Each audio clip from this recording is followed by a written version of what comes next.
네, 안녕하세요. 신박사 인사드리겠습니다. 2020년 11월 24일 장마감 복귀 방송 하도록 하겠습니다. 먼저 오늘은 뭐 정말 증시 역사상 코스피 지수가 최고치를 경신한 날입니다. 그래서 오늘 증시를 보면서 시장을 보면서 불현듯 과거에 이제 기념비적이었던 어떤 날들 있지 않습니까? 떠오르는 게 이제 2017년도 이제 그때 당시에도 코스피 지수가 막 최고치를 막 경신했을 때, 그때가 떠오르고 그 전에는 뭐 거의 10년 된 일이긴 하지만 2008년도 금융위기 당시 폭락할 때 코스피 지수가 900포인트까지 빠질 때 그때도 좀 기억나요. 와, 완전히 아비규환이었고 그때 한 선배가 펀드를 가입했었는데 떨어지니까 펀드 담보대출인가? 그런 거 해가지고 더 집어넣는데 그게 거의 뭐 깡토 수준까지 나더라고요. 그래서 그런 시절도 있었고요. 2011년도에는 미국 신용등급 강등되고 막 이러면서 증시가 막 한 달 만에 그냥 뭐 몇백 포인트 빠졌던가 하여튼 완전히 폭락돼가지고 저도 이제 그때 주식을 굉장히 큰 손실 봤던 그런 기억이 있어요. 그래서 그런 기념비적인 일들 그리고 이제 9.11 테러 때는 대학 시절이었던 것 같은데 친구랑 저녁밥 먹고 있다가 갑자기 식당에서 비행기가 막 부딪힌 거 그거 보면서 진짜 깜짝 놀랐는데 와 어마어마했던 사건이었죠. 근데 9.11 테러 때는 다음날에 이제 막 뭐 파생시장에서 막 어마어마했잖아요. 그래서 이제 뭐 풋옵션을 쳐놨던 뭐 아는 분이 엄청난 대박을 터뜨려가지고 수십억을 벌어가지고 회사를 그만뒀던 그런 일화도 들었던 것 같은데요. 그만큼 이제 오늘 굉장히 중요했던 날이죠. 사상 최고치를 경신했다는 거. 그 역사적인 어떤 순간에 여러분과 함께 있고요. 정말 행복한 하방 쪽이 아니라 상방 쪽으로 지금 기록을 세운 거니까 굉장히 행복한 일이죠. 그래서 이런 구간일수록 정말 더 저는 집중하고 해서 이 기회를 꼭 잡아야 되고 이 기회를 잘 활용해야 된다는 생각을 가져요. 그래서 그 올해 이제 코로나 사태가 터졌을 때 증시가 폭락했을 때 저는 이번 연말까지는 주식에 몰입돼서 살아야겠다는 판단을 내렸어요. 그래서 지금까지 거의 주식에 몰입돼서 지금 살고 있습니다.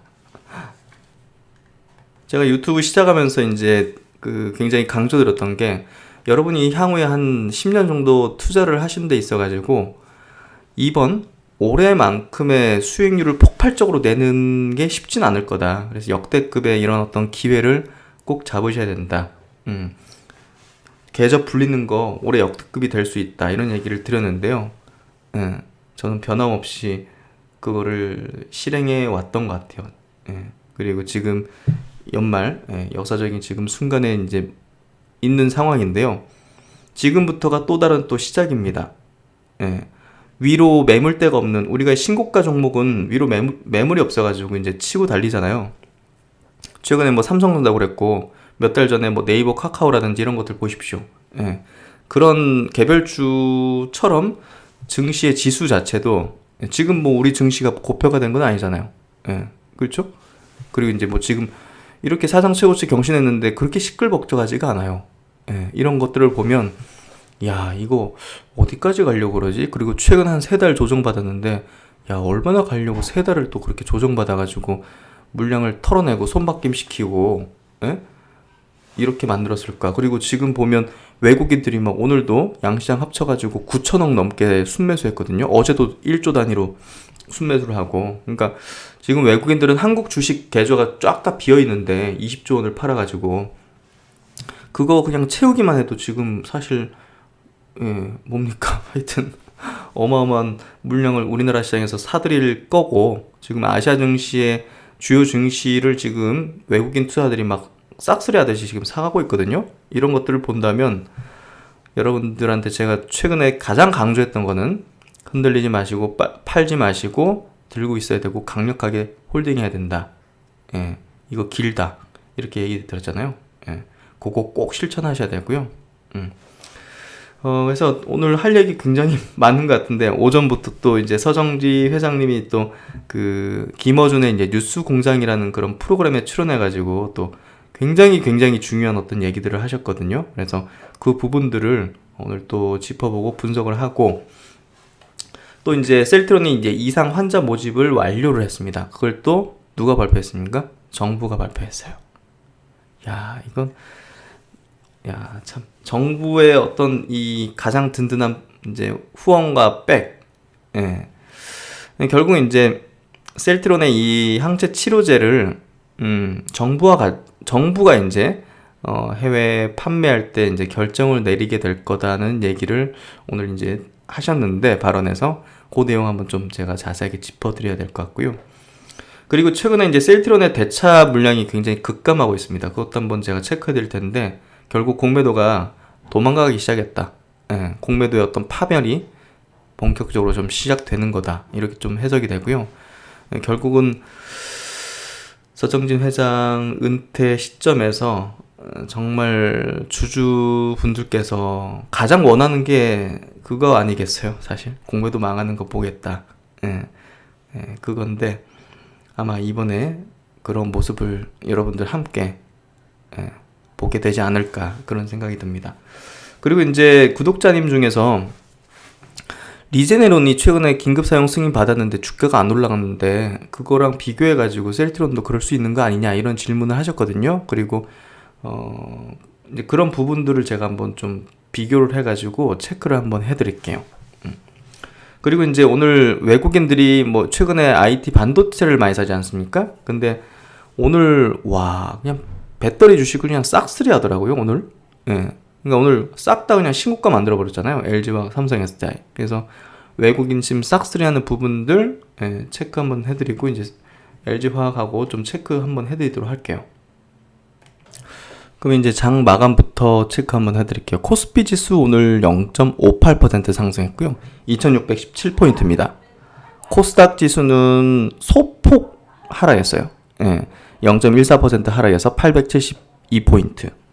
오늘 코스닥 150 지수가 1% 정도 하락했으니까 코스닥 지수에서 시총 상위 종목들은 조금 약세였다, 이렇게 보면 될 것 같고요. 최근에 계속적으로 코스피 지수가 상대적인 강세죠. 외국인들이 이쪽에 대한 어떤 자금을 집행하고 있고, 경기 민감 섹터가 이쪽에 좀 많다 보니까 최근에 또 배터리 주식이라든지 이런 것들이 급등하면서 코스피에 보다 더 좀 탄력적인 흐름이 전개되고 있고요. 뭐 코스피가 먼저 가고 코스닥이 좀 뒤늦게 가고 이런 거라 보시면 될 것 같아요. 올해 뭐 올해 이제 그 코로나 이후에는 코스닥이 더 강했지 않습니까? 그래서 코스닥이 먼저 이렇게 더 급등하고, 지금은 조금 이격 조정을 거치면서 바이오 주식이 많은데, 바이오 주식이 아직 본격적으로 치고 달리는 건 아니거든요.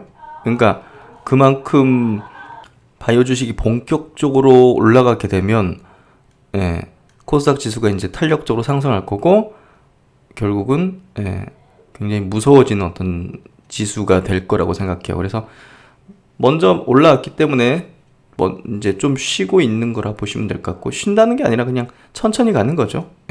그렇게 이제 생각하시면 될 것 같고, 뭐 지금 그렇다고 막 코스피로 막 옮겨 타야 된다, 막 이런 식으로 접근하시면 안 됩니다. 묵묵하게 이제 갖고 있는 게 올바른 종목이라면 그대로 홀딩하는 전략을 펴시는 게 맞다고 생각하고요. 이거 굉장히 솟구치면서 각도를 세우는 게 진짜 무섭네요. 그래서 역사적인 신고가 2628포인트까지 갔다가 한 10포인트 정도 밀린 채 마감했는데, 진짜 세게 올라가는 거예요. 이게 지금 보면 수급이 얼마나 세면 갭으로 뛰어가지고 양봉으로 계속 날리잖아요, 지금.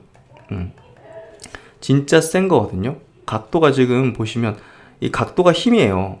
2017년도 이런 식으로 이제 이 정도 각도로 상승했다면, 지금 코로나 이후에는 이런 정도 올라왔다가 3개월 정도 쉬고 각도를 더 높이면서 올라가죠. 이거는 정말 가늠 안 되는 시장인 것 같아요. 그러니까 여기서 먼저 하차하는 사람이 지는 게임이에요. 그러니까 개인 투자자들이 약간의 수익을 이제 실현하고 나가는 그런 어떤 구간이 되고 있는 게 안타깝고, 이 영상을 보시는 그리고 제 구독자분들께서는 절대 예. 지금은 더 공격적으로 주식을 할 때지 수익 실현을 할 때가 절대 아니라는 얘기를 계속적으로 강조를 드립니다. 코스닥의 제약업종 지수 차트도 이제 월봉이고요. 예, 여기서 이제 조정을 좀 마무리하는 어떤 형태로 이제 치고 달릴 준비를 하고 있고요. 거래소 이제 의약품 지수 주봉, 월봉, 예, 모두 지금 치고 달리기 위한 어떤 도움닫기 형식으로 다시 이제 달리는 그런 형태입니다. 그래서 아주 베스트한 어떤 형태로 조정을 마무리 지었고, 이제 정말 과거에 이제 제가 이제 달았던 제목, 그리고 이제 유튜브에서 한 증권제 사 이제 부장님이 얘기했던 감당하지 못하는 시장이 온다는 그 문장을 쓸 수 있는 시장이 오고 있고요, 진행되고 있는 걸 보시면 될 것 같아요. 아셨죠? 그럼 수급을 볼게요.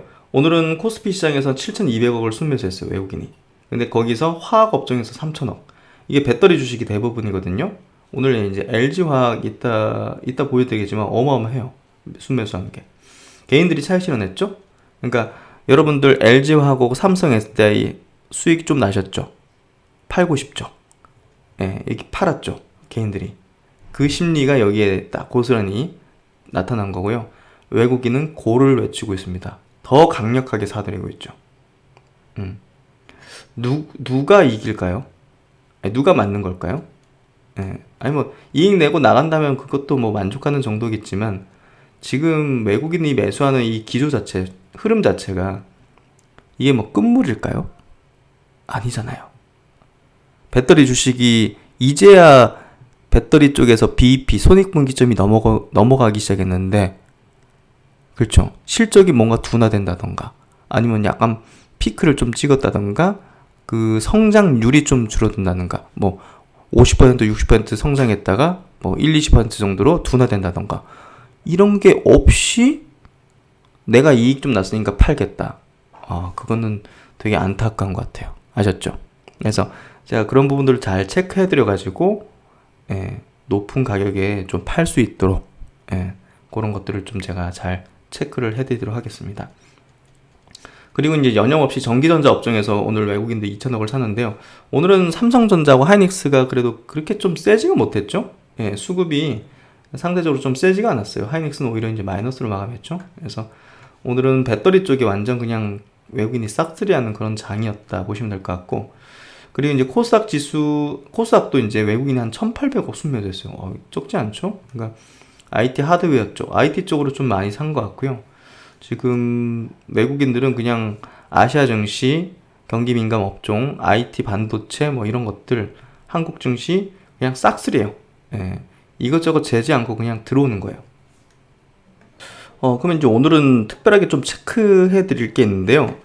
지난 10월부터 오늘까지 외국인 기관 그리고 개인이 가장 많이 매수한 종목들을 한번 체크 한번 해볼게요. 이게 이제 보면 어떤 성향인지 알 수 있어요. 개인들 같은 경우는 삼성전자, 우선주 잘 샀네요. 근데 삼성전자, LG와 여기 최근에 많이 급등한 것들을 주로 이제 팔았고, 특히나 이제 문제가 있는 거는 코덱스 200 그 선물 인버스 이제 2x, 그러니까 지수가 이제 지수가 내려가면 돈을 버는 그 상품이거든요. 이거를 지금 개인들이 어마어마하게 많이 샀어요. 그런 부분들이 제가 볼 때는 굉장히 좀 잘못됐다. 이렇게 생각이 되고요. 빅히트도 뭐 거의 한 4천억 정도를 순매수한 거죠. 그래서 이런 상품을 저는 거래하는 건 굉장히 아니라고 생각해요. 그래서 지수 관련해 가지고 뭐 레버리지 상품, ETF 상품 이런 거 많지 않습니까? 그런 거는 거래하지 마세요. 종목을 거래하세요. 그래서 보시면 이런 거 지금 뭐 지수가 많이 올랐으니까 이제 떨어지지 않겠느냐 뭐 이런 생각으로 접근하는 투자들이 굉장히 많은 것 같은데요. 그거 굉장히 위험한 생각입니다. 추세라는 거는 강화되어 가는 거지, 추세적으로. 확률적으로 많이 올랐으니까 뭐 내려간다. 우리가 동전 던지기 했는데 5번 연속 앞면이 나왔으니까 그 다음에는 뭐 뒷면을 베팅한다. 뭐 이런 그런 어떤 인간의 어떤 본성적인 어떤 심리가 있거든요. 그래서 그런 부분에 의해서 잘못된 투자를 하시면 안 되고요. 외국인은 보시면 삼성전자 2조 8천억, LG화학 2조 원. SK하이닉스 1조 원, 삼성 SDI 7조 원. 감이 오시죠? 아니 7천억. 감이 오시죠? 뭘 사는지. 카카오 3천억, 네이버 3천억. 감이 오시죠? 삼성전자, LG와 SK하이닉스, 삼성 SDI, 카카오, 네이버. 예. 고성장주, 또 이제 반도체주, 한국의 대표적인 종목들, 수출주 이런 것들 이제 순매수하는 거고, 기관은 딱 특성이 있어요. 코덱스 레버리지, 그 이제 지수 올라가면 이제 이익 보는 거고요. 지수 상승에 이제 베팅을 어느 정도 한 거고, 포스코, 예. 포스코 이제 바닥권에서 올라오는 시클리컬한 어떤 업종들이 있지 않습니까? 롯데케미칼, 신한지주, 예, 이런 것들. 또 경기 민감 섹터에서 자동차 업종, 기아차, SK하이닉스, S오일 뭐 이런 것들. 예, 삼성바이오가 있네요. 1270억. 예, 기관들은 예, 셀트론보다는 삼성바이오를 선호하잖아요. 예, 그래서 그런 부분에서 셀트론은 이제 개인이 좀 선호하는 부분이고, 그래서 상반된 수급을 보여주죠. 셀트론은 2400억 순매수 개인이, 삼성바이오는 1200억 기관이 순매수. 예, 그래서 이런 어떤 흐름을 보여주고 있고요. 이제 기관은 바닥에서 올라오는 것들을 주로 샀고, 외국인은 대표 성장 업종, 반도체 업종을 샀고, 개인은 뭐 특징적인 건 없는데 사실 애매한 지수 하방에 대한 베팅을 크게 하고 있다는 거. 예, 이런 어떤 것도 한번 고려를 해보시고요. 그럼 이제 오늘 주요 종목들 한번 체크를 해보겠습니다. 일단은 배터리 주식이 가장 핵심이었으니까 오늘 LG화학이 6.8% 사상 최고치를 경신을 했어요. 야, 이거 개인들은 뭡니까 진짜. 이게 지금 보십시오. 요 날이 이제 장대 음봉이 생기면서 꺾인 날 9월 16일이죠. 9월 16일부터 그러면 수급을 한번 볼게요. 외국인은 2조 7천억을 순매수했어요. 개인은 2조 1천억 원을 순매도했어요. 기관은 5,200억을 순매도했어요. 기타 법인도 400억 정도를 순매도했네요. 외국인이 완전히 이긴 게임이죠.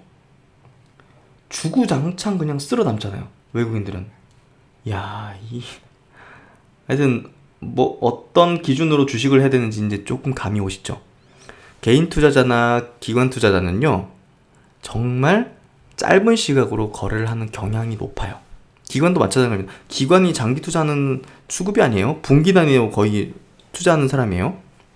집단입니다. 그래서 보시면 어떤 이슈, 어떤 일시적인 이슈라든지 단기적인 어떤 이슈, 분기 단위로 뭔가 좀 이익단으로 좀 안 좋게 나왔다, 컨센 대비해서. 이러면 이제 막 그냥 패대기 치는 거예요. 개인들도 이제 막 언론에서 막 그런 것들 보도되고, 아, 실적 쇼크다 이러면서, 그리고 이제 물적 분할기가 악재 터졌다 이러면서 언론이 막 포화를 쏟아대니까 이제 개인들은 거기에 반응해서 매도를 한 거죠.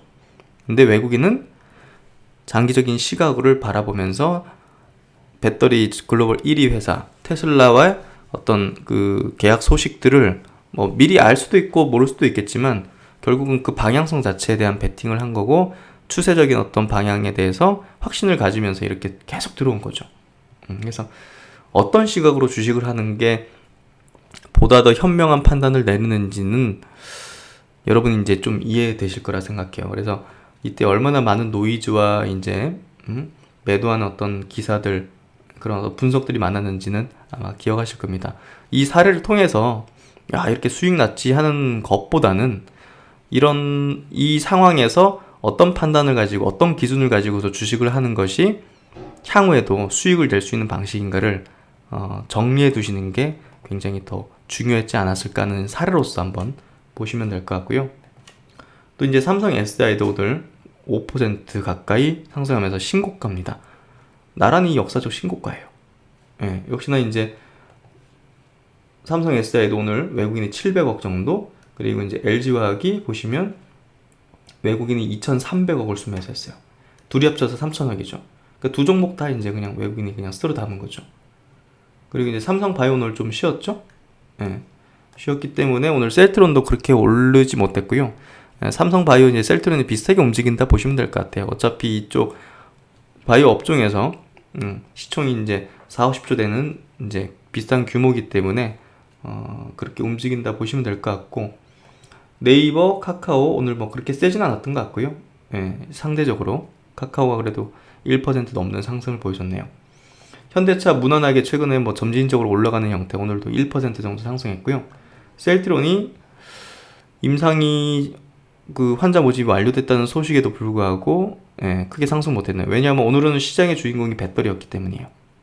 그래서 수급이 그쪽으로 쏠렸고 결국 이제 거래소가 튀었기 때문에 사실 셀트론은 바이오 업종이 이제 대장이고 거기에 따라서 코스닥 지수랑 같이 움직인다고 이해를 하시면 될 것 같아요. 그래서 오늘은 상대적으로 수급이 쏠리지 못했기 때문에 오르지 못했다, 이렇게 이해하시면 될 것 같아요.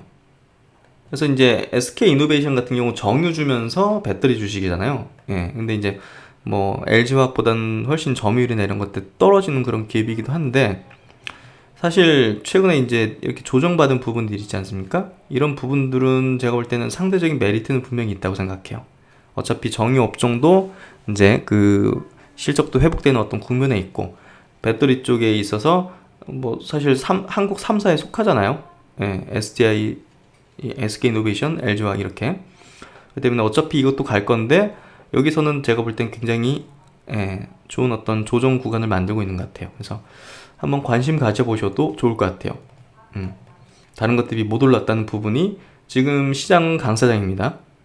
그렇죠? 그렇기 때문에 키 맞추기 계속 해요. 키 맞추기 차원에서 SK이노베이션도 이제 매력적이다. 뭐 소송이 이제 부분이 있긴 하지만 그 부분이 이제 추세를 망가뜨리는 부분까지는 안 해봐요. 혹시라도 이제 소송에서 좀 안 좋은 결과가 나온다면, 그것 때문에 푹 빠진다면 저가 매수 기회가 될 거라고 생각합니다. 그리고 이제 SK라는 지주회사에 대한 질문도 좀 있었는데요. 뭐 이건 제가 추천드리거나 분석해드린 건 아니지만 의견을 좀 드릴게요. 시총이 그래도 이제 15조죠? 그래서 결국은 이제 SK텔레콤 그리고 SK하이닉스의 주가 흐름에 좀 연동될 수 있고, SK바이오팜의 또 주가에 연동될 수 있는 종목이죠. 모회사로서 이제 있기 때문에 그런 부분에서 최근에 SK바이오팜 상장에 따른 어떤 수급이 들어오면서 이 수급을 빼는 어떤 작업, 이 물 빼는 작업이, 개인 수급을 빼는 작업들이 좀 펼쳐졌던 것 같아요. 그래서 그런 부분에서 조정이 좀 깊었다, 오래 이어졌다 보시면 될 것 같고, 조정을 어느 정도 마무리 짓는 어떤 형태가 확인됐기 때문에 시장이 이렇게 가는데 SK라는 15조짜리 이 대표 기업들을 자회사로 끼고 있는 지주회사가 여기서 그냥 뭐 무너지거나 이제 못 간다? 그거는 좀 말이 안 되죠. 이것도 어찌됐든 움직이긴 할 건데, 뭐 상대적으로 이제 어떤 종목에서 수익을 더 낼 수 있을 것인가를 고민해서 결정해서 포트폴리오를 형성해야겠지만, 굳이 SK라는 이 종목을 굳이 지금 부정적으로 볼 필요까지는 없다고 봐요. 주가가 이렇게 좀 조정도 받았고, 그래서 그 정도 코멘트를 드리도록 하고요. 그리고 이제 오늘 멤버십 게시판에 올려드렸는데, 고 바이오랩은 어제 이제 막판에 이제 물량 너무 터지고 이제 매도할 때가 됐다 말씀드렸고, 오늘 같은 경우는 이제 올려드렸거든요. 전량 그냥 매도했다. 그래서 오늘 그래도 높은 가격에서 이제 올려드렸었는데 마이너스로 빠졌네요. 거래량이 지금 고점에서 너무 튀었어요. 그래서 뭐 박셀바이오는 여기서 더 치고 갔지만, 뭐 그 종목은 그럴 수도 있는 거고, 이 종목은 세력들을 마음이죠. 뭐 세력이 여기서 뭐 정리하겠다 싶으면 정리하는 거고, 여기서 또 다시 또 조정받다가 또 갈 수도 있는 거예요. 근데 저는 굉장히 보수적이고 안정적으로, 단기적으로 좀 포인트 잡아가지고 들어간 종목은 이런 느낌으로 한다 보시면 될 것 같아요. 한입 베어물고 그냥 나온다. 그렇게 좀 생각하면서 이런 걸로 또 수익 실현하면 또 매력적인 것, 조금 밸류가 낮거나 주가가 낮은 것들을 찾아서 또 사고, 이런 식으로 접근하거든요. 그게 마음 편하고, 봉 효과를 누리는데도 굉장히 중요해요. 그래서 끝까지 먹겠다, 뭐 이 세력이 뭐 어떻게 지금 털 이유가 있느냐, 뭐 이런 그런 생각으로 접근하면요, 사실 좋지 않은 결과를 낼 가능성도 상당히 높아요. 그래서 그냥 뭐 더 올라가는 거 더 올라가는 거고, 안전하게 내가 안전하다고 생각하는 구간에서 그냥 나오면 되는 게임이죠. 그렇게 생각하시면 되는 흐름일 것 같고요. 고바 여러분 이제 그런 어떤 뷰를 좀 드렸어요. 박셀바이오도 이제 서서히 조금 내리막을 걷는 그런 형태인 것 같은데요. 이것도 이제 혹시라도 들고 계신 분이 있으시면 안전하게 이제 나오시는 게 맞지 않을까 생각이 돼요. 그리고 이제 최근에 율촌화학이 움직이기 시작하는데, 이게 원래 농심에서 그 그 봉지, 그냥 봉지 같은 거 만드는 회사인데 전자 재료 쪽으로도 이제 사업 부분을 갖고 있거든요. 특히나 이제 그 전자 사업 부분 안에서 이 배터리에 들어가는 이제 소재 관련된 사업도 진행을 하고 있어요. 그 부분이 아마 부각이 될 가능성이 좀 있을 것 같아요. 보니까 이런 움직임이 도드라지죠.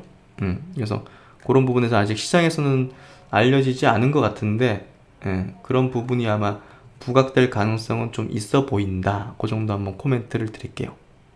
그리고 이제 대한유화 같은 경우 보시면 오늘 약간 음봉을 그렸거든요. 2차전지 소재 업체죠. 이제 화학 업체면서도 오늘 보면 조금 과열된 어떤 흐름상 조금 조정을 만들겠다는 그런 의지도 좀 보이는 것 같아요. 오늘 수급이 기관이 조금 팔긴 했는데 많진 않네요. 어쨌든 조금 쉬겠다는 어떤 의중을 밝힌 것 같긴 해요. 그래서 그런 부분에서 한번 판단 내려보시고, 중기적인 관점에서 저는 뭐 부담은 없다고 생각해요. 어차피 뭐 2차전지 쪽하고 이 화학 쪽에서 어떤 실적이 상당히 좋은 기업이고 쌍 호재를 갖고 있기 때문에 뭐 조정은 받을지언정 중기적인 관점에서 추세는 상방으로 틀었다, 이렇게 좀 생각하시면 될 것 같아요. 그리고 이제 최근에 유통주, 오늘 유통주 좋네요. 그 아스트라제네카가 이제 어제 또 좋은 어떤 백신에 대한 효능을 발표하면서 오늘 이제 뭐 컨택 관련된 기업들, 뭐 지금은 컨택, 언택 뭐 구분해가지고 막 시장이 움직이는 게 아니죠. 지금은 뭐 그냥 다 같이 그냥 실적 좋은 것들은 그냥 움직인다 보면 될 것 같은데, 오늘 신세계 인터내셔널이 좀 셌어요. 한 4.9%. 요거 최근에 많이 강조드렸는데요. 그리고 이제 신세계도 한 1% 상승했고, 현대백화점 0.5% 정도, 롯데쇼핑이 많이 상승했네요. 3.45%. 이런 어떤 강한 흐름을 보여주고 있고요. 제가 이제 백신에 대한 굉장히 좋은 어떤 내용이 나오면, 승인을 받으면 급등할 수 있는 그 코로나 피해주를 좀 말씀드렸잖아요. 대표적인 게 호텔신라. 오늘 같은 경우 2.8% 상승했죠. 그리고 파라다이스, 더 이상 나빠질 게 없잖아요. 1.6%. 그리고 하나투어, 여행업계는 완전히 구조조정 돼가지고 뭐 한 선두권 업체 1, 2 정도만 아마 살아남는 그런 구조가 되지 않을까요? 그런 부분에서 이제 선두 업체 하나투어, 와우, 4.7% 상승했네요. 그래서 백신 관련해가지고 이제 좋은 내용들이 나오거나 이렇게 승인받는 어떤 그런 어떤 이벤트가 펼쳐지면, 이런 가장 피해를 봤던 종목들, 바닥에서 박박 기고 있는 것들이 순간적으로 확 튀어오를 수 있다, 이렇게 좀 얘기를 드렸습니다. 그래서 참고하시고요. 그리고 이제 시젠에 대한 얘기 한번 들어볼게요. 진단키트에 대한 어떤 종목 질문들이 좀 많으셔가지고 이제 최근에 많이 급하게 밀리잖아요. 시젠 같은 경우도. 그러니까 지금 백신에 대한 좋은 내용들이 계속 나오고 있고, 오늘 같은 경우는 뭐 국내 이제 SK 바이오사이언스가 또 임상 1상 승인받았다는 그런 기사들도 나왔지 않습니까? 그래서 그런 부분들이 투심을 계속 자극시키는 것 같아요. 보시면 기관 뭐 그렇게 많이 매도한 건 아니죠. 수급이 엄청 꼬인 건 아니에요. 근데도 불구하고 이제 빠진다는 거는 투자 심리에 대해 굉장히 악화된 어떤 흐름을 보인다는 거죠. 그래서 뭐 혹시라도 이제 갖고 계신 분들에 대한 의견은, 제 의견은 반등 시에마다 물량을 축소하거나 정리해야 된다는 얘기를 제가 계속 강조드렸지 않습니까? 그래서 그런 부분으로 접근을 하셔야 될 것 같고요. 아무래도. 그리고 이제 다른 어떤 랩지노믹스 이런 것들 마찬가지예요. 반등 시보다 물량 축소, 이제 매도하는 어떤 관점으로 접근하셔야 된다. 그래서 그런 부분에서 조금 최근에 좀 안 좋은 어떤 흐름을 보이는 어떤 섹터군 진단키트 쪽인데, 어쨌든 모쪼록 좋은 어떤 판단을 내리시면 좋을 것 같고, 휴마시스 이런 것도 마찬가지로 반등 시마다 이제 정리하는 그런 어떤 접근을 하는 게 옳을 것 같아요. 그럼 셀트론 그룹주 보도록 할게요. 오늘 셀트론 그룹주는 주가는 뭐 큰 이상 없었고, 그래도 이제 5일선을 지켜주면서 위에서 놀았다는 거. 셀트론도 이제 그래도 플러스로 마감했잖아요. 그러니까 최근에 이제 수급적인 흐름이 굉장히 달라졌다. 신규 매수세, 저가로 지금 꽉꽉 들어오는, 장중 조정만 보이면 들어오는 수급들이 보인다는 얘기를 드렸지 않습니까? 그런 부분에서 5일선을 깨지 않고 있다는 거는 거래도 아직 안 터뜨리고 있잖아요. 그래서 나비처럼 날고 있는 그런 어떤 부분으로 비유를 해드렸는데, 그냥 이렇게 몸을 맡기고 그냥 즐기고 계시면 될 거라고 생각해요. 결국 이제 폭발하는 시점이 다가오고 있다, 이렇게 이해하시면 될 것 같고요. 셀트론 헬스케어도 마찬가지로 장중 조정으로 마무리 짓잖아요. 오늘 1.3%까지 빠졌지만 다시 올려치면서 결국은 5일선 깨지 않고 5일선 위에서만 돌죠. 그리고 셀트론 제약도 역시나 5일선 위에서만 조정받잖아요. 마이너스 1.4%까지 밀리긴 했지만 장중 조정으로 마무리 짓고 5일선 위에서 놀죠. 떨어지면 사겠다는 수급들이 지금 꽉꽉 셀트론 3인방에는 들어차 있어요. 그렇기 때문에 뭐 걱정하실 필요 전혀 없다는 얘기를 드리겠고요. 삼성바이오로직스도 같이 볼게요. 삼성바이오로직스도 지금 보시면 여기 올려치고 추세가 여기 전환됐죠. 이런 장대 양봉 서면서 추세가 전환되고 나서 추세가 꺾이지 않고 지금 여전히 우상 패턴을 유지하고 있어요. 5일선 밑에 좀 하회하는 형태로 좀 빠지긴 했지만 밑꼬리 그리면서 굉장히 안정적인 형태로 전고점 부근까지 올려놨어요. 지금 전고점 부근까지 올려놨기 때문에 뭐 셀트론은 뭐 삼성바이오 같이 막 동시다발적으로 양봉 퍽 쓰면서 셀트론은 전고점 부근까지, 삼성바이오는 전고점 돌파하는 형식으로 만들어낼 가능성이 높은 거죠. 거기에 최근에 이제 SK 바이오사이언스도 흐름 자체가 이제 나쁘지가 않거든요. SK 바이오팜, SK 바이오팜도 나쁘지 않은 흐름을 보여주고 있거든요. 여기서 SK 바이오팜도 펑 튀는 어떤 형식이 나오면 시총이 그래도 13조짜리잖아요. 그래서 그런 부분에서 또 지수 영향력, 바이오 의약품 쪽에 대한 어떤 영향력 가지고 있을 거라 생각하고요. 전체적으로 시장이 굉장히 좋기 때문에 업종별로 순환매 돌면서 계속 밀어 올리는 형태로 나아갈 거다, 이렇게 저는 좀 생각을 하고 있습니다. 그리고 제넥신 같은 경우 이제 오늘 그 음봉이 좀 깊었죠. 6%까지 좀 밀렸었고 종가 기준으로 한 5% 정도 하락한 채 마감을 했는데요. 사실 이 정도는 나올 수 있는 조정인데요. 오늘 뭐 아스트라제네카 백신 효능에 대한 발표, 그리고 국내 SK 바이오사이언스가 이제 백신 임상 1상 승인받았다는 어떤 내용들이 조금 자극됐던 것 같아요. 그래서 그런 수급들이 좀 빠져나온 것 같고, 그냥 일반적인 조정받을 수 있는 그런 어떤 영역 정도 되는 거로 보시면 될 것 같아요. 그래서 크게 부담은 없는 것 같고요. 그래서 그 추가 매수에 대한 어떤 질문들이 좀 많으셨던 것 같은데요. 사실 추가 매수는 안 하는 게 낫다고 봐요. 그 이유는 뭐 이 종목이 뭐 긴가민가 하냐 이런 어떤 얘기를 하실 수도 있는데, 그런 관점이 아니라 이 종목 뭐 안 간다 이런 관점이 아니라, 아니 지금 장이 이렇게 좋은데 왜 굳이 여기에 계속적으로 물량을 늘리려고 하죠? 그거는 투자 전체적인 포트폴리오 관점에서도 그렇고 투자 전략 측면에서도 적절치 않은 방식이에요.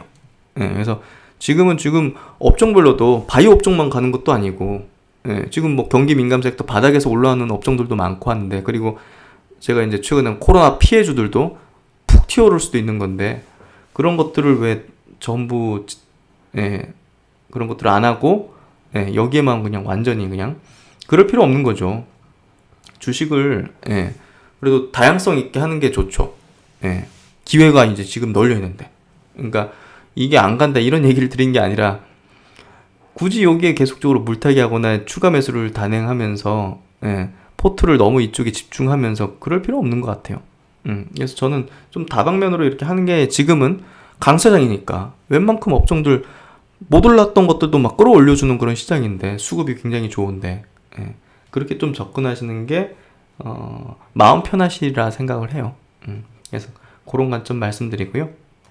그래서 종목은 요 정도 보고요. 주요 종목들은 요 정도 보고, 채팅 댓글창에 이제 종목 상담 요청하신 것들이 꽤 있는데 제가 정리는 해놨거든요. 그거는 나중에 스마트 리포트에서 짚어드릴게요. 시간 관계상 스마트 리포트 쪽에서 이제 짚어드리는 걸로 하고, 오늘 해외 시장 체크를 못했는데요. 일본 증시가 최근에 굉장히 세요. 2.5% 강세로 좀 마감되면서, 과거에 이제 막 버블 막 기었을 때 있지 않습니까? 그때 이후로 지금 사상 최고치 계속 경신하고 있어요. 그러니까 일본의 어떤 증시도 정말 오랜만에 신고가를 내면서 이렇게 강한 흐름을 보여주고 있고요. 홍콩은 오늘 0.5% 정도 빠졌고, 대만도 0.5% 빠졌고, 상해 증시도 0.3% 정도 빠지면서 좀 조정을 보이는 성격이었던 것 같아요. 미국 시장은 이제 상승을 좀 마감을 해줬고, 그래서 전체적인 분위기 좋고요. 증시 주변 자금, 고객 예수금도 62조, 신용융자 17조. 주식형 펀드는 뭐 크게 늘어나는 거 없이 플랫하게 움직이는 것 같고요. 고객 예수금이 60조 이상으로 계속 유지하고 있는 부분들, 제가 볼 때는 지수 더 올라갈수록 저거 더 올라갈 것 같아요. 그래서 이번 상승 장세가 굉장히 거대한 어떤 쓰나미처럼 지금 몰려오는 게 직관적으로 좀 느껴지거든요. 정말 큰 기회가 오고 있는 거고 펼쳐지고 있는 거니까요. 이거 잘 활용하셔야 될 것 같아요. 그럼 이제 본문 내용 한번 들어가 보도록 할게요. 일단 그 리제네론의 이제 항체 치료제가 오늘부터 미국에 이제 배포가 되기 시작했어요. 이제 환자들에게 이제 배포가 된다는 거고, 뭐 미국 정부가 이제 이거를 뭐 성계약 맺어서 돈 다 지불했겠지만 무료로 이제 배포를 하겠죠. 그래서 아마 이제 그 심각한 어떤 주부터 할당될 예정이다. 그러니까 심각한 쪽부터 먼저 보고를 하는데 이거 턱없이 부족하죠. 지금 이달 말까지 11월 말까지 8만 명의 환자 대상으로 투여할 수 있는 약이 보급될 것으로 예상하고 있다. 연말까지 뭐 30만 명분을 생산한다고 하는데, 뭐 셀트론 지금 이미 10만 명분을 생산해서 갖고 있는 상황이죠. 그래서 느낌이 오시죠? 셀트론이 그거 승인 받으면 어떤 상황이 펼쳐질지. 이 종목이 긴급 사용 승인 받고 재료 선물로 시세가 끝이다, 이렇게 생각하시는 분도 계신 것 같은데, 과연 그럴까요? 과연 그럴까요? 두고 보면 알 것 같고요. 뭐 계속 제가 이제 매일마다 체크를 하니까 계속적으로 이제 피드백을 드리면 되는 거고, 어쨌든 다른 어떤 재료 노출로 이제 시세가 꺼지는 거랑은 차원이 좀 틀린 어떤 거라고 보시면 될 것 같아요. 이제 구독자님 제 이제 질문들도 좀 받아서 이렇게 좀 공개적인 어떤 영상으로 좀 향후에도 좀 올려드리려고 하고요. 이 질문은 분명히 이제 같이 한번 고민해 볼 부분이라서 한번 체크해 드릴게요. 리제네론이라는 기업이 지금 미국에서 시가총액이 한 60조 정도 돼요. 차트 흐름은 요래요. 그리고 최근에 긴급 사용 승인을 받았는데 주가가 뭐 튀어오르지 않았죠. 그러니까 분명히 셀트론도 이제 이럴 수 있는 거 아니냐, 안 올라갈 수 있는 거 아니냐, 이런 질문을 하셨는데, 뭐 사실 미국 시장과 한국 시장은 또 틀려요. 수급의 주체들도 틀리고, 여긴 기관화 수급이 이제 대부분이고, 우리나라는 이제 개인 수급이 대부분이고, 그래서 좀 탄력도도 틀리고, 신흥국이라는 점, 여기는 선진 증시라는 점도 틀리고, 그리고 이제 셀트론과 리제네론의 이제 그 성장률 차이도, 리제네론은 이제 어떤 기업이냐면요, 그 황반변성 이제 오리지널 치료제 아일리아를 갖고 있는 그런 기업이에요. 그러니까 수조의 그런 어떤 매출을 내는 오리지널 이제 의약품을 갖고 있는 기업인데요. 그만큼 이 바이오시밀러 업체들에게 이제 어떻게 보면 좀 위협을 받고 있는 상황이죠. 오리지널을 갖고 있는 기업이기 때문에. 그래서 그게 이제 뭐 빅팜처럼 막 여러 개가 있는 게 아니기 때문에, 뭐 화이자나 이제 존슨앤존슨처럼 그런 게 아니기 때문에 이 기업은 상당히 좀 밸류를 높게 쳐주기 좀 어려운 그런 어떤 흐름이에요. 그래서 실적에 대한 부분도 한번 체크해 보면 매출이고요. 2016년, 17년, 18년, 19년 보시면 이게 한 8조 정도 된다 보면 되죠. 작년에 매출이 8조 정도 됐고, 이익이 한 2조 5천억 2조 5천억 정도 된다 보면 될 것 같아요. 근데 2018년보다 이익이 줄었죠. 그렇죠. 작년에 매출액은 한 여기 이제 17% 올랐다는 거예요. 매출액이 제가 표시했죠. 그래서 뭐 14에서 한 20% 정도 매출을 증가시키는 연간 그런 어떤 매출액 증가율을 좀 보였고요. 이익단으로는 뭐 그냥 플랫하죠. 3년 동안 올랐다가 내려갔다가. 그러니까 이게 이제 그 셀트론보다는 셀트론 3사 뭐 합치면 영업이익이 지금 1조 정도 좀 넘는 수준 될 거 아닙니까 올해? 이제 그런 거랑 비교했을 때 절대적인 어떤 수치를 보면 이 기업이 압도적이죠. 근데 주식시장에서는 성장률에 의거해서, 그리고 이 기업이 속해 있는 어떤 환경이라든지 여러 복합적인 요인을 가지고서 밸류에이션이 매겨지고 시가총액이 형성되는 거거든요. 그래서 단순히 그냥 비교해서 이 실적이 여기 훨씬 좋은데, 이제 같이 뭐 또 코로나 항체 치료제도 이제 뭐 이번에 승인 받고 이렇게 만드는데 그게 달라요. 시장도 다르고 이 기업의 성격도 다르고 속해 있는 환경도 다르고 성장률도 다르고 향후 지금 하고 있는 뭔가 개발하고 있는 뭐 약이라든지 뭐 이런 것들에 대한 기대 이런 것들도 다르고, 그렇기 때문에 절대적인 수치로서 비교할 수 없고, 그리고 온전히 이 기업도 항체 치료제 승인 받았는데 못 갔는데 셀튼도 못 간다 이렇게 적용할 수도 없어요. 속해 있는 시장도 다르기 때문에, 그 속해 있는 시장 안에서의 어떤 수급의 성격도 틀리기 때문에. 이해되시죠? 그래서 단순히 그렇게 논리로 바라볼 수는 없는 거다 이렇게 좀 이해하시면 될 것 같고요. 최근에 주가 흐름도 확연하게 틀리잖아요. 리제네론하고 셀트론 3인방하고는 완전히 틀리잖아요. 그래서 그런 부분을 보셔야 되고, 마이크론하고 SK하이닉스의 주가 흐름이 틀리듯이 무엇인지 아시겠죠? 그래서 절대적으로 이제 비교할 수는 없는 거다 이렇게 이해하시면 될 것 같아요. 그래서 셀트론의 이제 매출액 증가율 보면 이제 이 한 증권사 이제 리포팅인데요. 뭐 내년도 예측치긴 하지만 작년에 이제 매출액이 1조 1000억, 올해 한 2조 정도 된다 치고 내년에 뭐 2조 6천억 뭐 이렇게 뭐 항체 치료제 승인 받으면 이거보다 월등히 높겠죠. 그러니까 이 매출액 성장률 자체가 사실 틀리잖아요. 다르잖아요. 그러니까 뭐 사실 테슬라랑 GM이라는 회사랑 비교할 때 매출액과 이익 규모를 따진다면 테슬라가 뭐 엄청나게 어리지만 이 기업이 시총이 뭐 몇 배입니까? 사실 GM에 비해서, 현대차에 비해서, 도요타나 뭐 폭스바겐에 비해서 몇 배입니까? 그러니까 주식시장은 그렇게 돌아간다고 이해하시면 될 것 같아요. 그래서 여러분이 이런 질문을 하셔가지고 제가 한번 이번에 한꺼번에 설명을 드려보는 거라고 보시면 될 것 같아요. 그리고 이제 오늘 정부 측에서 코로나 관련된 이제 치료제 이쪽 그 진행 상황에 대해서 발표한 부분을 한번 체크해 드릴게요. 일단 오늘 그 발표한 내용은요, 이 이상 항체 치료제 이제 임상 이상에서 17개 의료기관 참여해서 목표 300명, 환자 모집 292명 등록했다 했는데요.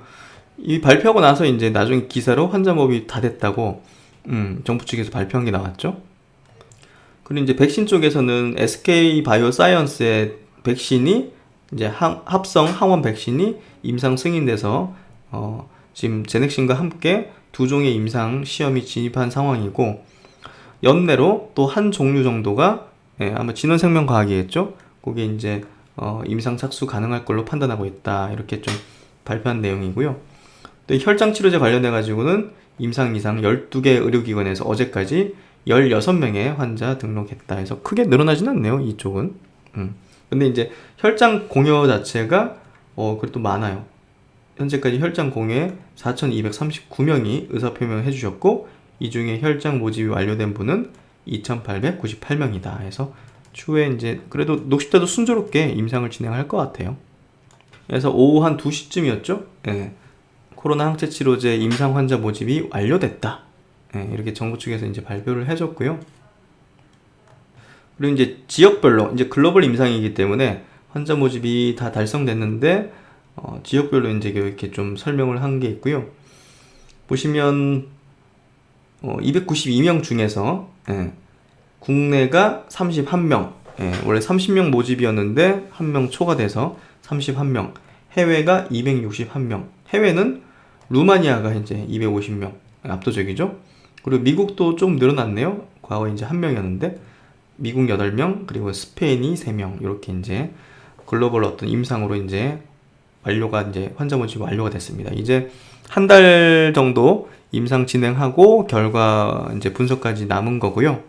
결국은 연내로 승인 신청서를 제출하고, 지금 뭐 실시간으로 자료는 공유하고 있다고 하잖아요. 자료 제출은. 그렇기 때문에 우리가 생각하는 것보다 빨리 승인을 신청하고 승인이 떨어질 수도 있어요. 그래서 그런 부분에서 언제든 300명 모집이긴 하지만 통계적인 유의성을 확보하는 데 있어가지고 300명이 모두 필요한 건 아니거든요. 그런 부분에서 본다면 중간에 이제 뭐 효능이 굉장히 좋아가지고 뭐 한 2주 안짝으로 막 환자 통계적 유의성이 확보되는 수준의 환자 수가 막 다 나와버렸다. 바이러스가 막 없어졌다. 이런 식으로 자료가 이제 돼가지고 금방 또 발표가 될 수도 있는 거거든요. 그래서 지금부터는 가진 자가 마음 편한 구간이지 않을까. 반대편에 있는 공매도가 불안에 떨 수밖에 없는 구간이지 않을까. 그런 생각이 들고요. 그래서 이제 아까 이제 빠뜨린 부분인데 셀트론의 이제 대차 물량 보십시오. 대차 증감수를 보면 최근에 계속 감소하죠. 그래서 보시면 이 그래프로 보시면 확연해요. 지난 10월 초만 해도 한 1450만 주 정도 됐는데 지금 1200만 주대로 빠졌죠. 쭉 밀리고 있죠. 그래서 대차가 급감한다는 거는 결국은 공매도 세력들도 지금 굉장히 겁을 먹고 빠져나가고 있는 그런 모습이 아닐까, 도망가고 있는 모습이지 않을까 그렇게 좀 생각되고요. 공매도 잔고 수량은 크게 줄지는 않고 있어요. 그런 부분에서 아마 한꺼번에 이렇게 청산되는 그런 흐름들이 전개되지 않을까 하는 생각이 들기도 하고요. 그리고 이제 SK 바이오사이언스가 이제 백신 임상 1상 승인을 받았고 제넥시는 임상 2상에 대한 준비를 하고 있다. 이런 어떤 내용에 대한 기사 한번 체크를 해드릴게요. 이 제넥신 걱정하시는 분들이 굉장히 많으셔가지고 결국은 이제 제넥신이 지금 식약처하고도 이상에 대한 논의를 하고 있는 상황이고 뭐 회사는 잘 하고 있고 뭐 잘 되고 있는데 이 주가가 이런 상황이 되니까 사실 좀 안타깝죠. 주가는 뭐 회사에서도 어쩔 수 없는 거고 사실은 뭐 시세는 시세에게 물어봐야 되는 어떤 그런 부분이기 때문에 기업이 뭐 지금은 그대로 계획대로 잘 되고 있는 거니까요. 그렇게 좀 바라보시면 될 것 같고요. 지금 결과 발표가 늦어지는 부분들이 아마도 실망 매물이 좀 나오는 그런 형태가 아닌가 싶고요. 제넥시는 지난 6월달 임상 1, 2상 승인을 받아 현재 임상 1상을 마쳤고 데이터 수집 및 분석을 진행하고 있다. 제넥신의 GX19는 DNA 백신으로 코로나19 바이러스의 표면 항원 단백질 유전자를 주입해서 체내에서 표면 항원 단백질을 생성함으로써 면역 반응을 유도하는 방식이다. 그래서 전임상에서 아주 좋은 어떤 효능을 발표를 했고요. 일상 데이터에 관한 결과를 식약처와 함께 검토 중이고 2상 진입을 준비 중이다. 2상을 마무리한 뒤 긴급 사용 승인을 신청할 계획이고 내년 1분기엔 임상 3상을 진입해서 9월에는 임상 3상을 마무리하고 상용할 계획이다 해서 3상은 이제 해외로 가야 되고요. 인도네시아에서 할 걸로 예상이 되고 있죠. 제넥시는 2상에 진입하게 되면 대량 생산을 위해 위탁 생산 업체들과 계약을 진행할 계획이다. 그래서 순조롭게 이렇게 진행을 하고 있는 상황이고요. 주가가 이제 좀 이런 부분이지 걱정 그렇게 하실 필요는 없다고 생각합니다. 그리고 이제 마지막으로 오늘 오전에 김어준의 이제 뉴스 공장에 출연한 서정지 회장님의 이제 발언을 우리가 한번 체크를 해볼 필요가 있는 것 같은데요. 중요한 내용들 발췌해서 좀 보도록 할게요. 일단은 뭐 이상이 저희가 300명의 환자를 임상에 참여시켜서 관찰해야 되는데 지금 현재 291명의 환자가 임상에 참여해서 치료를 시작했습니다. 결과는 약 한 달 뒤에 나오는데 잘 나오기를 기대를 하고 있다.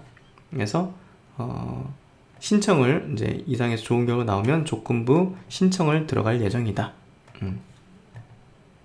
그리고 이제 그 시점이 12월 말 1월 초 이 정도 되는 거 아니냐 이렇게 물으니까 뭐 아마 그 근방이 되지 않을까 생각한다. 그래서 리뷰를 하는데 일단은 시간이 걸리기 때문에 뭐 기간은 식약처가 판단할 일이다 해서 정부의 의지에 달린 문제고 그런 부분으로 좀 얘기를 한 것 같고요. 어차피 뭐 백신도 뭐 막는 게 100%가 안 되기 때문에 치료제가 쌍으로 있어야 된다 이런 어떤 발언도 했고 그리고 이제 생산량에 대한 어떤 부분도 같이 얘기했는데요.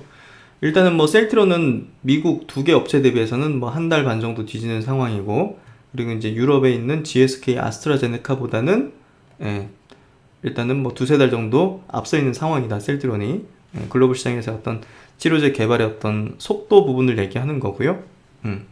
생산 부분은 일단은 뭐 아무 데서나 할 수 없고 제한이 돼 있는데 전 세계 캐파의 한 7%를 셀트론이 가지고 있다.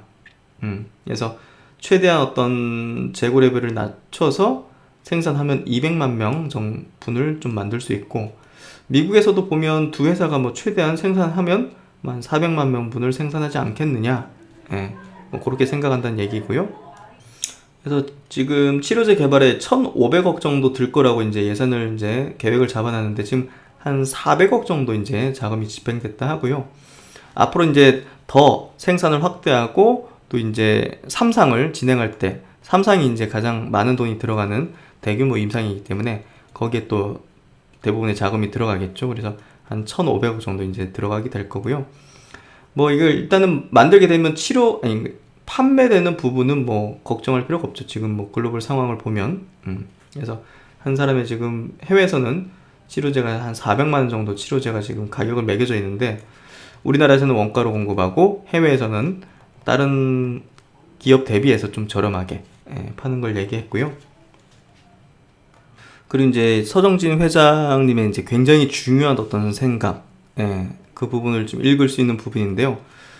뭐 어떻게 원가로 공급하느냐, 기업은 이윤 창출이 우선 아니냐, 이렇게 질문을 하니까, 뭐 사실 전제는 뭐냐면 뭐 이익을 내서 어디다 쓸 거냐인데, 뭐 제일 먼저 직원들한테 잘해줘야 되고, 그리고 주주들한테도 이익을 줘야 되고, 그리고 사회에도 기여를 해야 된다. 그 이익을 내서 그거 안 하면 이제 뭐에다 쓰냐. 그렇기 때문에 뭐 그냥 이익만 뭐 주구장창 낸다는 관점으로 들어가는 게 아니다. 결국은 한국 국민에게 원가로 공급하는 것 자체도 그게 사회에 기여하는 거기 때문에 기업의 어떤 또 그 목적인 거죠. 기업의 또 존재 목적, 이런 부분으로 좀 얘기를 하신 것 같고요. 일단은 개발을 하게 되면 해외에서 이제 구입 문의가 많을 거 아니냐. 왜냐하면 이런 질문 왜 드리냐. 올 초에 전 세계에서 진단키트 대란이 있을 때 우리나라 진단키트 확보하려고 막 그 다른 나라 대통령들이 막 우리나라 대통령에게 전화해가지고 막 달라고 막 이런 것들이 많았잖아요. 지원 좀 해달라고. 그때 얼마나 뿌듯했습니까? 우리 국민들도 그렇고. 저도 그거 보면서 이야, 우리나라가 이렇게 대단한 나라구나 하는 생각을 들었는데, 똑같이 될 거 아닙니까?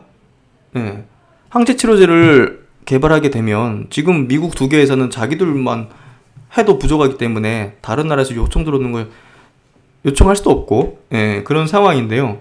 사실 우리나라는 환자가 많은 수준이 아니기 때문에 셀트론이 지금 생산한 정도만 그냥 갖고 있으면 한국은 커버되는데, 이제 한 200만 명분까지 생산을 한다고 하잖아요. 그러니까 어떻게 해야 되겠어요?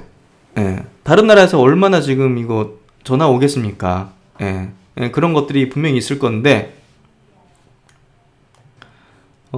그러면 이제 진단키트가 그랬듯이 어떤 우선순위를 정해서, 그때 진단키트도 우선순위를 정해서 이제 판매하고 그랬다고 하잖아요. 그러니까 치료제도 해외에 판매하는 우선순위는 어떻게 결정할 것이냐, 이걸 질문했어요. 굉장히 질문을 되게 잘하시는 분이에요, 저분 보면.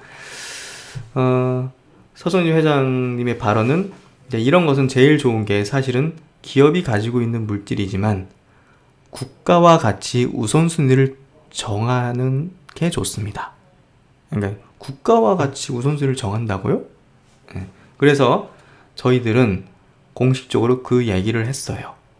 국가의 정책에 맞춰서 우리는 공급을 하겠다. 예를 들면 그런 겁니까? 진단키트 때도 진단키트를 생산하고 우선적으로 공급하고 할 때 결정해야 되는데 기준이 뭐냐? 당신은 이제 외교적인 어떤 고려가 있었다고 들었다. 그러면 이것도 마찬가지로 정부의 어떤 외교적인 고려, 그런 것들로 결정하게 된다는 건가요? 이렇게 질문을 했는데요. 깜짝 놀랐네요. 저도. 서정진 회장님이 그렇습니다. 단순히 비싸게 줄 테니까 팔라고 하면 먼저 파는 게 아니다. 그렇죠? 공공재로 생각한다는 거죠. 그러니까 공공재인 게 맞죠. 이렇게 답변을 했어요. 그래서 일단 치료제를 개발해서 국내는 원가에 공급하고 해외 같은 경우에는 우선순위는 외교적인 고려에 따라서 정부가 결정하는 것과 보조를 맞춘다. 이게 무슨 얘기냐? 예를 들어서 일본 이거 외교적인 관계 별로 안 좋고 그래. 거기는 안 주는 거예요. 뭔 얘기인지 아시겠죠? 루마니아? 임상도 하고 루마니아 줘야죠. 이런 식으로. 외교적인 패권이잖아요. 백신과 치료제 갖고 있다는 게 과거로 치면 정말 그 항공모함, 뭐 핵무기 갖고 있는 거랑 비슷한 개념으로 이 패권을, 외교적인 패권을 이제 가질 수 있는 그런 수단이 되는 거잖아요. 진단키트가 그랬듯이 사실 지금이야 이제 많이 만들지만 초기에는 진짜 한국의 진단키트 얻으려고 얼마나 다른 나라에 노르겠습니까? 그러니까 야 서정진 회장님의 이제 생각이 여기서 확실히 드러나는데요. 이 김어준 씨가 그래요. 이거 혹시 회장님 혼자만의 생각입니까? 아니면 청와대에도 그렇게 통보를 한 겁니까? 만약에 개발한다면 외교 정책과 외교적 고려사항과 함께 가겠다? 그러니까 서정진 회장님이 그건 내가 답변하기가 좀 곤란한데요. 이렇게 보통 질문에 모든 걸 답했는데 곤란하다는 얘기는 전 처음 본 것 같아요. 이게 뭔가 있는 것 같은데요.